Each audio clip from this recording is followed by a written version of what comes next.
اکثر ایسا ہوتا ہے کہ کہانیاں صرف قصے نہیں رہتی، وہ ہمیں زندگی کے بارے میں کچھ بہت گہرا سکھا جاتی ہیں۔ تو آج ہم ایسی ہی 3 زبردست اسلامی حکایات کی بات کریں گے۔ یہ کہانیاں ایمان، ہمدردی اور معافی کے اصل مطلب کو سمجھاتی ہیں۔ چلیں ان میں ذرا گہرائی میں اترتے ہیں۔ اچھا، تو سب سے پہلے ایک بہت ہی دلچسپ سوال، کیا ایسا ہو سکتا ہے کہ کوئی جانور کسی نبی کی سچائی کی گواہی دے؟ سننے میں عجیب لگتا ہے نا، لیکن ہماری پہلی کہانی کا مرکز یہی سوال ہے۔ تو ذرا تصور کریں، پیغمبر اسلام اپنے صحابہ کے ساتھ تشریف فرما ہیں۔ اچانک ایک بدو وہاں آ جاتا ہے، اس کے ہاتھ میں ایک چھپکلی ہے اور وہ صاف صاف آپ کی نبوت پر شک کا اظہار کر رہا ہے۔ اس بدو نے ایک ایسی شرط رکھ دی جس نے سب کو حیران کر دیا۔ اس نے کہا کہ اگر آپ واقعی نبی ہیں تو اس بے زبان چھپکلی سے اپنی نبوت کا ثبوت دلوائیں۔ یہ کوئی معمولی چیلنج نہیں تھا، یہ تو ایک بہت بڑا امتحان تھا۔ لیکن پیغمبر اسلام نے یہ چیلنج قبول کر لیا، اور سب کی حیرت کے بیچ انہوں نے سیدھا اس چھپکلی سے بات کی۔ اس ایک لمحے کے لیے جیسے وقت رک گیا، ہر کوئی سانس روکے یہ دیکھ رہا تھا کہ اب آگے کیا ہونے والا ہے۔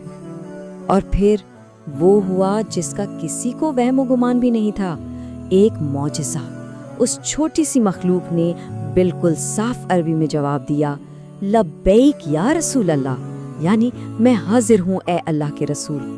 اب سوچیں وہاں موجود ہر شخص کی کیا حالت ہوئی ہوگی، سب بالکل ساکت رہ گئے۔ اس معجزے کا اثر بہت گہرا اور فوری تھا۔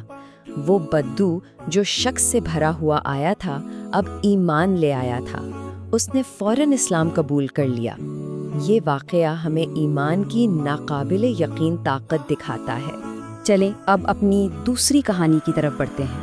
یہ کہانی ایمان کے امتحان کے بارے میں نہیں، بلکہ یہ ہمدردی اور رحم دلی کے ایک بہت ہی گہرے انسانی امتحان سے جڑی ہے۔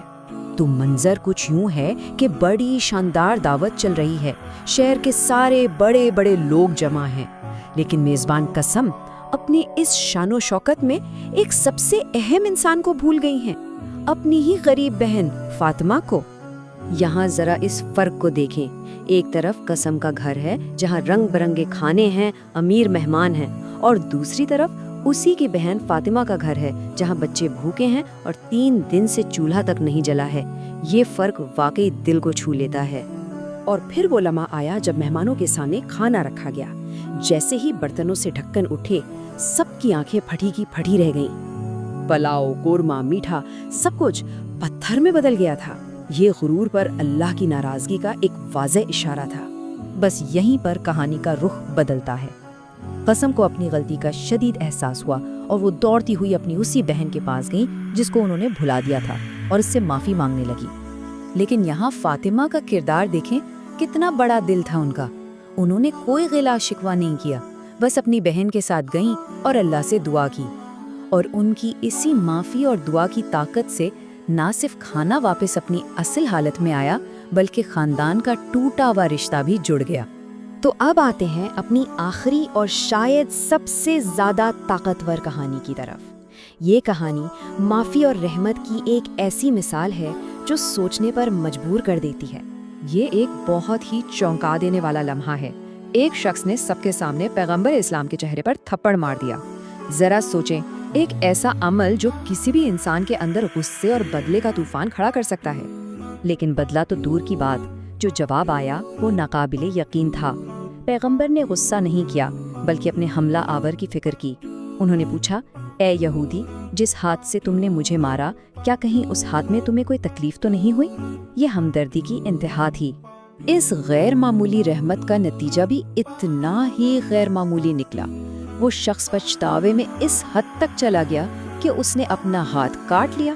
لیکن پیغمبر نے نہ صرف اسے معاف کیا، بلکہ ایک اور معجزہ کر کے اس کا ہاتھ واپس چھوڑ دیا۔ اس رحمت نے اس شخص کی روح بدل دی اور اس نے وہیں اسلام قبول کر لیا۔